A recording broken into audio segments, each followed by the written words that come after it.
ग्रंथों में आया है गुणाक्षर न्याय। कई न्याय हैं, कोई बात समझाने के लिए होती है, तो वो विषय नहीं, पर थोड़ा सा, जैसे एक काकतालीय न्याय है। काकतालीय न्याय का अर्थ होता है कि किसी को पेड़ काटने थे, उसके लिए मजदूर और पैसे लगना था, पर संयोग से पता नहीं क्या था कि एक कौवा बैठा तो एक पेड़ टूट गया।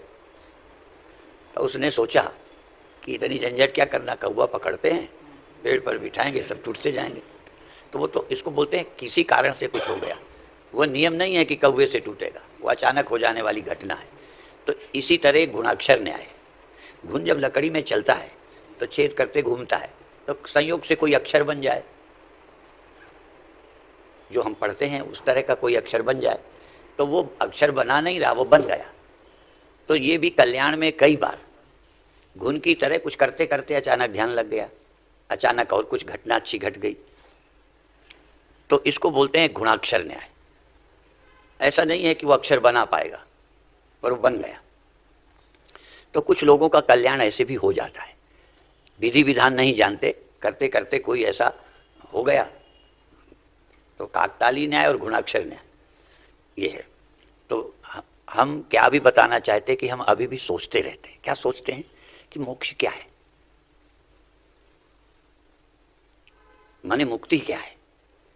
तो हम किस चीज से नापें कि मुक्त हो गए। जैसे मैं अपने को ज्ञानी और मुक्त मानता हूं, पहले मैं बता दूं, ये अभिमान से नहीं मानता हूं, लेकिन अभी भी कई कष्ट होते हैं, तो मुझे अपने को मुक्त मानना चाहिए कि नहीं। और फिर ये सोचता हूं कि आप अपने को मुक्त कैसे मानेंगे, ये दूसरा विषय आता है। इसलिए विषय उदाहरण में देता हूं, आपको कोई दुख ना हो तो समझेंगे हम मुक्त हैं। तो आपको मुक्ति शायद आनंद के रूप में मालूम पड़ेगी, जो आपकी मन का विक्षेप हट जाए तो शायद मुक्त मान लें, ज्ञान हो या ना हो। या हमारा मन भजन में लग गया तो हम अपने जीवन को सफल मान लें।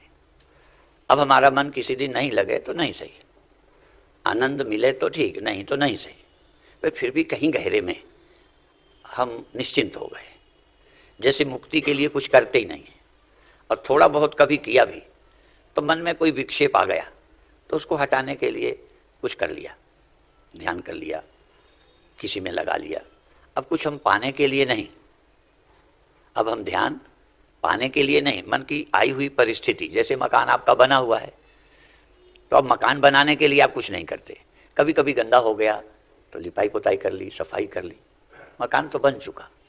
आपका जो श्रम है कभी थोड़ा बहुत, वो मकान निर्माण के लिए नहीं है। तो ये क्लियर हो जाए कि भैया तुम मकान बनाने में लगे हो या सफाई कर रहे हो। तो ये बात जब हमको स्पष्ट हो जाती है तब हमको क्या करना है। बहुत बार वर्ष पहले कभी इंदौर में मैंने कहा कि एक समय हमको गुरुदेव के पास के अलावा कोई तीर्थ अच्छा नहीं लगता था, कोई इधर उधर के काम में मन नहीं लगता था, बस उनकी बात सुनते थे। तो बताया क्या कि अब हमको, यदि मैं किसी कारण टीवी देखने बैठ गया या ताश खेलने लगूं, खेलूंगा नहीं, पर यदि खेलने लगूं तो मेरा समय बर्बाद नहीं हो रहा। जैसे आप पढ़ चुके, पढ़ाई लिखाई कर ली, रिजल्ट भी आ गया, नौकरी भी लग गई, यदि अब आप ताश खेल रहे हो तब आपकी पढ़ाई में कोई हानि हो जाने वाली नहीं है। पर पढ़ाई के दिनों में यदि ताश खेल रहे हो तो आप अपना नुकसान कर रहे हो। तो जो लक्ष्य को पा चुका वो अपना मन झाड़ू देने में लगा लिया तो क्या, ताश खेलने में लगा लिया तो क्या, किसी की सेवा में लगा दिया, बच्चे को खिलाने में लगा दिया तो क्या है। पर वही कहा जाता है बच्चों में उलझे पड़े हो। वो क्यों कहा जाता है, एक जरूरी काम है और टाइम आप फालतू के खेल कूद में लगा रहे हो। तो ज्ञान के बाद, ये इंदौर में मैंने कहा था, मैं खेलता नहीं हूँ, पर मैं ताश भी खेलूँ तो मेरा समय अब क्या बर्बाद हो रहा है। मैं कौन जरूरी काम है जो मेरा रुका हुआ है, पर कल्याण जरूरी है।